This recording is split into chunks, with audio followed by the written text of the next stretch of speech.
बिस्मिल्लाहिर्रहमानिर्रहीम। अस्सलाम वालेकुम डियर स्टूडेंट्स, उम्मीद करता हूँ कि आप लोग सभी खैरियत से होंगे। डियर स्टूडेंट्स, आज इस वीडियो के अंदर हम जो टॉपिक कवर करेंगे वो है RC series circuit. Dear students, इससे पहले वाले जो लेक्चर्स हैं उनके अंदर आप लोग सीख चुके हैं कि जब हम अकेले रजिस्टर को किसी वोल्टेज सोर्स के साथ कनेक्ट करते हैं तो वहाँ पर वोल्टेज और करंट जो है उसके दरमियान क्या रिलेशन होते हैं। ठीक है, जब आप एक कैपेसिटर को किसी अल्टरनेटिंग वोल्टेज सोर्स के साथ कनेक्ट करते हैं तो वहाँ पर वोल्टेज और करंट जो है उसके दरमियान क्या रिलेशन होता है, वहाँ पर वो किस तरह से बिहेव कर रहे होते हैं, क्या वो सेम फेज़ के साथ चल रहे होते हैं या वोल्टेज लैग कर रहा है करंट को, या करंट जो है वो लीड कर रहा है वोल्टेज को। तो ये सारा बिहेवियर जो है इससे पीछे वाले आर्टिकल्स के अंदर आप लोग पढ़ के आ चुके होते हैं। यहाँ से ऑनवर्ड जितने भी लेक्चर्स होंगे उनके अंदर बेटा हम सर्किट एलिमेंट्स जो हैं उनका कम्बिनेशन जो है वो पढ़ेंगे। ठीक है, आज इस लेक्चर के अंदर दो सर्किट एलिमेंट्स जो हैं उनका कम्बिनेशन है, और जो कम्बिनेशन किस किस का है, एक रजिस्टर है और एक कैपेसिटर है। ठीक है, एक रजिस्टर और कैपेसिटर जो है इसको हम सीरीज़ तरीके से जोड़ेंगे। तो यहाँ पर आप देख सकते हैं कि मैंने लिखा हुआ है, पहले नंबर पर इसकी डेफिनेशन ही की है मैंने। ठीक है, डेफिनेशन में मैंने यही लिखा है कि एक circuit in which a resistor and capacitor are connected in series with alternating voltage. यानी कि एक हमारे पास क्या है, रजिस्टर है जिसकी रेजिस्टेंस R होगी, जबकि एक कैपेसिटर है जिसकी कैपेसिटेंस C होगी। इन दोनों को हमने सीरीज़ कम्बिनेशन के ज़रिए जोड़ना है, जिसको यहाँ पर मैंने डायग्राम के अंदर भी शो किया हुआ है। यहाँ पर आप देख सकते हैं कि एक हमने रजिस्टर लगाया, ठीक है, इसी के साथ सीरीज़ के अंदर हमने एक कैपेसिटर को जोड़ दिया, और ये दोनों के दोनों किसी एक वोल्टेज सोर्स के साथ, अल्टरनेटिंग वोल्टेज सोर्स के साथ कनेक्टेड हैं। ठीक है, अब यहाँ पर डियर स्टूडेंट्स आप लोगों को पता है कि जब सीरीज़ के अंदर ये कनेक्ट हैं तो सीरीज़ के अंदर जब चीज़ें कनेक्ट होती हैं तो उनके अंदर से फ्लो होने वाला, पास होने वाला जो करंट है वो सेम होते हैं। तो इस वजह से अगर ये वोल्टेज सोर्स लगाया हुआ है मैंने, इसकी वजह से इस सर्किट के अंदर जो करंट फ्लो करेगा उसको मैंने यहाँ पर शो कर दिया कि आई करंट जो है इसकी वजह से फ़्लो करेगा। ठीक है, जब ये करंट आई फ्लो कर रहा है तो ज़ाहिरी बात है यहाँ पर वोल्टेज का ड्रॉप भी होगा।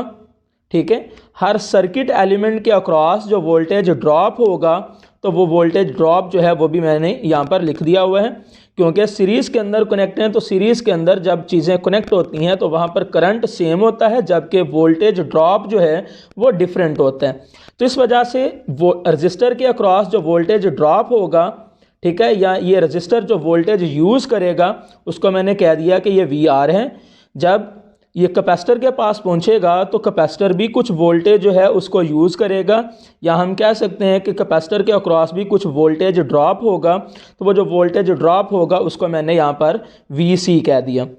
ठीक है, तो इन्हीं चीज़ों के बारे में जो मैंने आप लोगों को यहाँ पर कहीं, इन्हीं के बारे में यहाँ पर मैंने लिखा हुआ है, तो उसको रीड कर लेते हैं। एज रजिस्टर एंड कैपेसिटर जो है जिनकी रेजिस्टेंस R है और कैपेसिटर की जो कैपेसिटेंस है C है, are connected in series, so current will be same.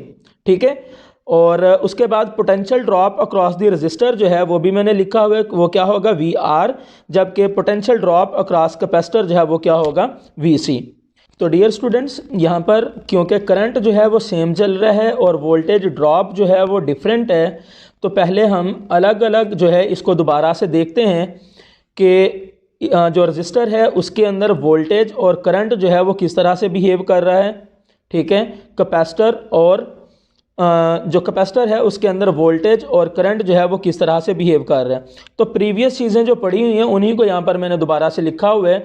तो नेक्स्ट जो है यहाँ पर हम वेक्टर डायग्राम जो है उसको मैंने हेडिंग बना दी, और इस हेडिंग के अंदर मैंने लिखा हुआ है कि in resistor current and voltage are in phase. इसी चीज़ को हम AC थ्रू ए रजिस्टर के टॉपिक में बहुत अच्छी तरह से पढ़ के आते हैं। ठीक है, वहाँ पर हमने स्टडी किया हुआ है कि करंट और वोल्टेज जो हैं, ठीक है, रजिस्टर के अंदर ये सेम फेज़ के साथ चल रहे होते हैं, यानी कि इनके अंदर कोई भी एक दूसरे को लीड या लैग नहीं कर रहा होता। तो इसी वजह से जो करंट की डायरेक्शन थी उसी की डायरेक्शन में मैंने VR वोल्टेज जो है उसको मैंने ड्रॉ कर दिया।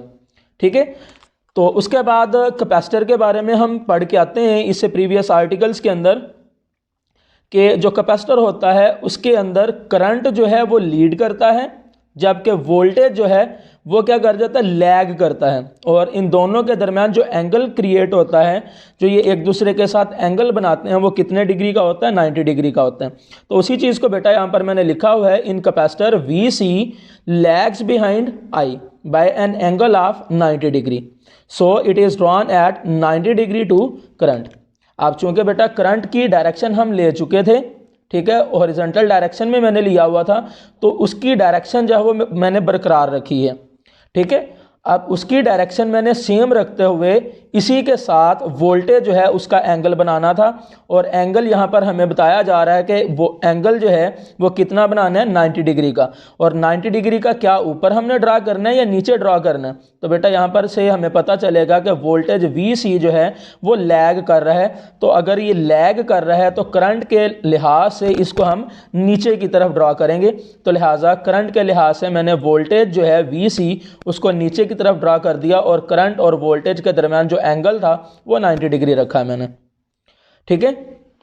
अब बेटा यहाँ पर दो वोल्टेज ड्रॉप हो रहे थे, ठीक है। अप्लाइड वोल्टेज जो था वो हमारा वी आर एम एस था, यही V R M S voltage दो वोल्टेजेस के अंदर तकसीम हो रहा है, ठीक है। अगर ये मुझे V R M S calculate करना है तो मुझे क्या करना पड़ेगा, इन दोनों वोल्टेजेस को ऐड करना पड़ेगा, क्योंकि यहाँ पर इस चैप्टर के अंदर हम जो वोल्टेजेस और करंट हैं उनको वेक्टर मान के चल रहे होते हैं। तो इस वजह से बेटा इन दोनों के वेक्टर्स जो हैं उनको मैं यहाँ पर ऐड कर दूंगा।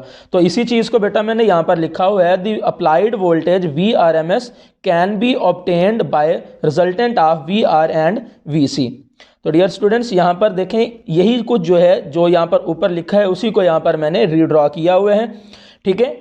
अब ये देखें, करंट का जो ग्राफ था या करंट का जो वेक्टर था वो मैंने ये ऊपर लिया हुआ है, और करंट की ही डायरेक्शन में वी आर चल रहा था, लिहाजा दोनों की डायरेक्शन मैंने एक ले ली हुई है, ठीक है।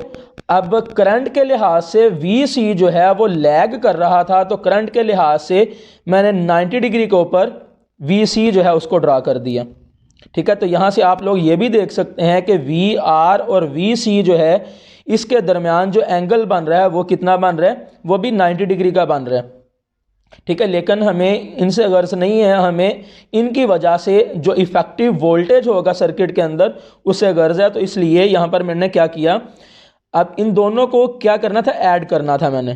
तो ऐड करने के लिए बेटा हम vectors head to tail rule जो है वो 11th क्लास के अंदर ही सीख चुके होते हैं। तो यहाँ पर बेटा अगर मुझे ऐड करना है वी आर के अंदर वी सी को, तो बेटा मुझे इसका क्या करना पड़ेगा, वी सी की जो टेल है उसको वी आर के हेड के साथ जो है वो ज्वाइन करना होगा। तो इसी मकसद के लिए इसी का इक्वल वेक्टर जो है मैंने यहाँ पर ड्रा कर लिया, ठीक है। यानी कि इसी को, इस वेक्टर को यहाँ से उठाया और यहाँ पर प्लेस कर दिया। तो आप देख सकते हैं कि ये ग्रीन कलर की जो लाइन है इसकी मैग्नीट्यूड और डायरेक्शन जो है बिल्कुल सेम है इसी के, तो लिहाजा ये इसका क्या है, इक्वल वेक्टर है। तो अब ये देखें कि दोनों वेक्टर्स वी आर और वी सी ऐड हो रहे हैं। उसके बाद बेटा हमने क्या करना था, इनका रिजल्टेंट लेना था। तो रिजल्टेंट लेने के लिए बेटा यहाँ से मैंने एक लाइन शुरू की और लास्ट वाला जो वेक्टर था उसके टेल के साथ आकर मैंने लाइन को ज्वाइन कर दिया।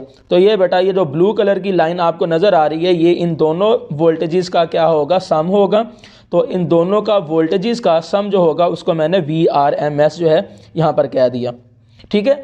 अब ये जो इफेक्टिव वोल्टेज है ये करंट के साथ जो एंगल बना रहा है उस एंगल को बेटा यहाँ पर मैंने कह दिया थीटा। तो अब इस डायग्राम के अंदर आप देख सकते हैं कि ये जो इफेक्टिव करंट था, ठीक है, करंट तो सेम था, इस वजह से उसको ही एक ही करंट था और उसी को मैं इफेक्टिव करंट कह रहा हूँ, यानी कि आई आर एम एस और वी आर एम एस जो कि इफेक्टिव वोल्टेज है, ये दोनों जो हैं एक फेज़ के अंदर नहीं है, ठीक है। इसी चीज़ को यहाँ पर मैंने लिखा है कि current I R M S and voltage V R M S are not in phase, ठीक है। ये दोनों जो हैं ये एक फेज़ के अंदर नहीं है, दोनों का जो फेज़ का डिफरेंस है वो कितना है, थीटा है। तो यहाँ पर उसी चीज़ को मैंने लिख दिया कि current Leeds voltage bye an angle of theta, यानी कि करंट आगे चल रहा है ना, करंट पहले है, करंट का वेक्टर जो है वो पहले है, जबकि वोल्टेज का वेक्टर जो है वो बाद में है। तो इस वजह से यहाँ पर हम लिखेंगे कि करंट जो है वो लीड कर रहा है, जबकि वोल्टेज जो है वो क्या कर रहे हैं, लैग कर रहा है। और कितने एंगल से लैग कर रहे हैं, वो एंगल है थीटा, तो उसी को यहाँ पर बेटा मैंने मेंशन कर दिया। ठीक है, नेक्स्ट जो है फिर हमने क्या करना होता है, सर्किट के अंदर आने वाली टोटल जो रेजिस्टेंस होगी उसको बेटा कैलकुलेट करने, और टोटल रेजिस्टेंस सर्किट के अंदर जो होगी, ठीक है, कैपेसिटर और रेजिस्टर की वजह से, उसको बेटा हम कहते हैं इम्पीडेंस। तो यहाँ पर नेक्स्ट जो हेडिंग मैंने बना दी वो है इम्पीडेंस कैलकुलेशन। ठीक है, तो इम्पीडेंस कैलकुलेशन करने के लिए इसी डायग्राम का बेटा यहाँ पर मैं सहारा लूँगा।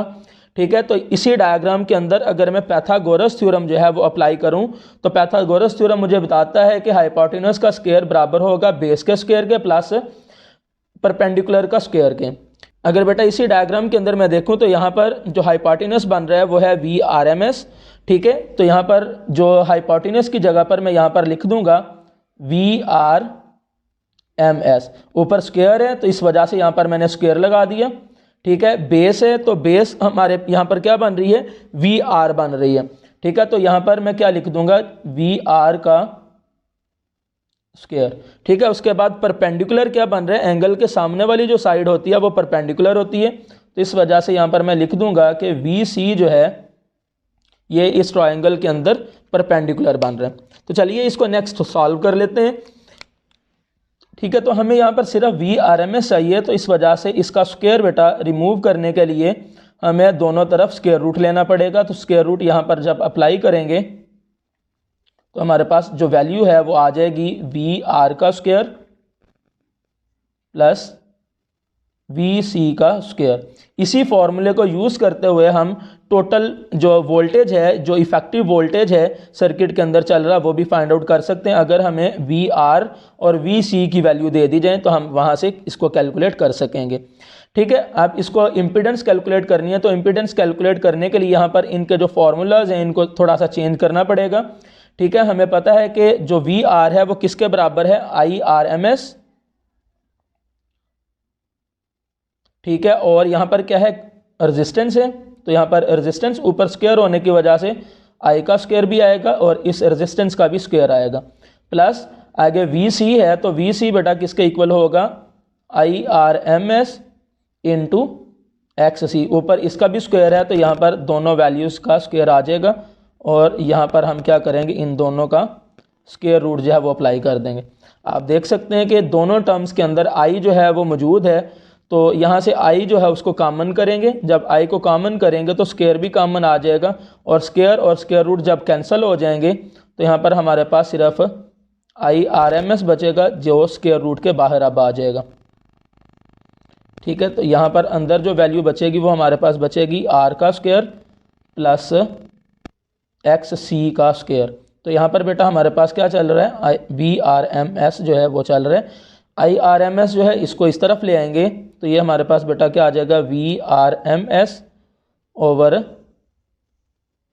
IRMS। ठीक है, तो ये बेटा किसके इक्वल आ गया, R का स्क्वायर प्लस XC का स्क्वायर। अब V ओवर R जो है ये बेटा किसके इक्वल होता है, ये हमारे पास रेजिस्टेंस के इक्वल होता है। लेकिन यहाँ पर दो रेजिस्टेंसेस जो हैं, यानी कि एक रेजिस्टर की अपोजिशन और एक कैपेसिटर की जो अपोजिशन है, वो दोनों ऐड हो रही हैं। जब ये ऐड हो रही हैं तो यहाँ पर ये वाली जो वैल्यू है या फिर टोटल अपोजिशन जो सर्किट के अंदर आ रही होगी वो हमें देगी। तो टोटल अपोजिशन जो होती है, जो एक सर्किट में दो सर्किट या तीन सर्किट एलिमेंट की वजह से आ रही हो, उसको हम इम्पीडेंस कहते हैं और इसको जी से डिनोट करते हैं। तो यहाँ पर मैंने इसकी जगह पर जी लिख दिया, और यहाँ पर बेटा हमारे पास आ गया R स्क्वायर प्लस XC का स्क्वायर। तो ये बेटा हमारे पास जो है ये फॉर्मूला बन गया इम्पीडेंस का। ठीक है, ये हमने फॉर्मूला बना लिया इम्पीडेंस का। अब यहाँ पर हमने क्या करना है, नेक्स्ट हमारा काम होगा कि इम्पीडेंस डायग्राम भी बनानी है हमने। तो इम्पीडेंस डायग्राम अगर यहाँ पर मैं ड्रा करूँ, ठीक है, इसकी हेडिंग यहाँ पर हम बना लेते हैं इम्पीडेंस डायग्राम की।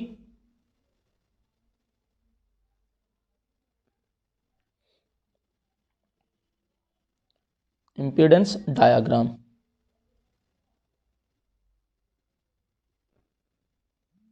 ठीक है, तो इम्पीडेंस डायग्राम बनाने के लिए बेटा यहाँ पर अगर ये ऊपर वाली ही जो इक्वेशन है इसको थोड़ा सा हम चेंज करें तो चेंज करने से यहाँ पर हमें पता चलेगा कि ये स्क्वायर अगर दोनों साइडों पे ले लें तो ये हमारे पास क्या आ जाएगा, जी का स्क्वायर, ठीक है, ये हमारे पास आ जाएगा आर का स्क्वायर प्लस हमारे पास एक्स सी का स्क्वायर आ जाएगा। तो थोड़ा सा अगर सोचें तो ये वाली टर्म जो है ये हमारे पास क्या बन जाएगी, हाइपोटेन्यूस बन जाएगा, ठीक है। यानी कि यहाँ पर अगर इसको लिखें तो ये हमारे पास आर का जी का स्क्वायर आ जाएगा, ठीक है। यहाँ पर हमारे पास आर का स्क्वायर प्लस यहाँ पर हम लिखेंगे कि ये एक्स सी का स्क्वायर आ गया।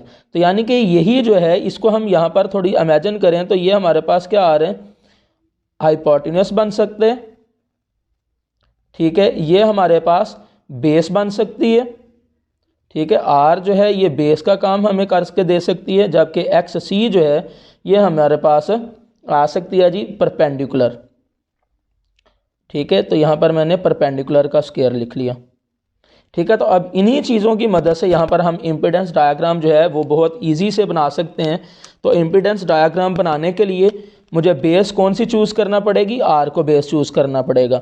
और आर को बेस जो चूज़ करने के लिए मुझे देखना पड़ेगा कि आर जो है वो किसकी डायरेक्शन में होगा, क्योंकि करंट की जो अपोजिशन है वो रेजिस्टेंस है, तो लिहाजा जो रेजिस्टेंस का वेक्टर मैं ड्रा करूँगा वो भी करंट की ही डायरेक्शन में होना चाहिए। तो ये करंट की डायरेक्शन में बेटा मैंने रेजिस्टेंस वेक्टर जो है वो ड्रा कर लिया, यानी कि रेजिस्टेंस को शो करने के लिए जो वेक्टर है वो ड्रा कर लिया, ठीक है। और उसके बाद परपेंडिकुलर इसके ऊपर आना चाहिए था, और ये ले ये परपेंडिकुलर मैंने ड्रा कर लिया, ठीक है। परपेंडिकुलर क्या है जी, एक्स सी है, तो ये मैंने एक्स सी ड्रा कर लिया। और इन दोनों का यहाँ पर हम क्या कर लेंगे, रिजल्टेंट ले लेंगे। तो रिजल्टेंट लेने से हमारे पास इन दोनों की वजह से जो टोटल अपोजिशन सर्किट के अंदर चल रही होगी वो आ जाएगी हमारे पास। तो ये बेटा हमारे पास इम्पीडेंस आ जाएगी, ये क्योंकि एक्स सी के ही बराबर है तो यहाँ पर एक्स सी आ जाएगा, और यहाँ पर ये जो इम्पीडेंस जो है एंगल बना रही होगी वो एंगल हमारे पास आ जाएगा, ठीक है। तो नेक्स्ट उसके बाद बेटा हमारा काम होगा कि हमने ये जो इम्पीडेंस जो है ये जो एंगल बना रही है वो एंगल जो है हमने कैलकुलेट करना है यहाँ से। तो ये एंगल जो है इसको कैलकुलेट करने के लिए यहाँ से मुझे कुछ रिमूव करना होगा, यहाँ से रिमूव कर दिया, और यहाँ से इम्पीडेंस डायग्राम को देखते हुए ही यहाँ से इसका एंगल जो है वो हम ड्रा करते हैं, ठीक है। जो फेस एंगल इसका बनेगा उसको हमने यहाँ पर कैलकुलेट करना है। तो नेक्स्ट जो है हेडिंग यहाँ पर आप बना सकते हैं फेस एंगल की,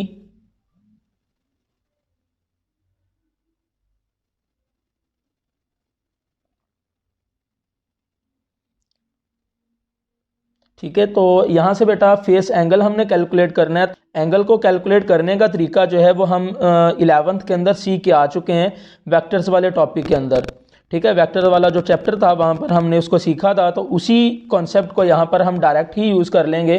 तो वहाँ पर बेटा हमने जो एंगल था उसको कैलकुलेट करने का फॉर्मूला पढ़ा था, theta is equal to tan inverse, यहाँ पर हमारे पास आ जाता था A Y over A X, ठीक है। यानी कि जो हमारे पास वर्टिकल कंपोनेंट है, ठीक है, डिवाइडेड उसको किस पे करना था हमने, हॉरिजॉन्टल कंपोनेंट पे। तो यहाँ से अगर इस डायग्राम के अंदर देखें ये जो हमारे पास इम्पीडेंस डायग्राम है, तो यहाँ से आपको पता चल रहा है कि एक्स सी जो है ये हमारे पास क्या बन रहा है, इस ट्रायंगल का परपेंडिकुलर बन रहा है। तो यानी कि वर्टिकल कंपोनेंट आ रहा है, तो यहाँ पर हम कह देंगे कि एक्स सी और इसको डिवाइड कर देंगे हॉरिजॉन्टल कंपोनेंट से, और यहाँ पर जो हमारे पास हॉरिजॉन्टल कंपोनेंट आ रहा है वो है आर, ठीक है। तो ये हमारे पास आ गए। उसके बाद इसको मज़ीद थोड़ा सा चेंज करना पड़ेगा, ठीक है। इसको चेंज किस तरह से करेंगे, एक्स सी का फॉर्मूला जो है हमने पीछे पढ़ा हुआ है, वो एक्स सी का फॉर्मूला जो है यहाँ पर हम पुट जब करेंगे तो बेटा यही फॉर्मूला जब चेंज होकर हमारे पास आ जाएगा ओमेगा सी इंटू आर, ठीक है। तो इस तरह से ये हमारे पास जो है ये फेस एंगल कैलकुलेट करने का जो फॉर्मूला है वो भी बन जाता है। तो यहाँ तक जो है हमारा ये आर्टिकल जो है कंप्लीट हो जाता है। अगर इस आर्टिकल के अंदर किसी भी किस्म की बेटा आप लोगों को कोई कन्फ्यूजन हो तो आप लोग जो है कमेंट सेक्शन के अंदर वहाँ पर कमेंट करके पूछ सकते हैं। इंशाल्लाह जहाँ तक मुमकिन हो सका आप लोगों को आंसर करने की कोशिश की जाएगी। नेक्स्ट वीडियो तक मुझे इजाज़त दें, इंशाल्लाह नए लेक्चर के साथ जो है दोबारा से हाज़िर होंगे। अल्लाह हाफिज़।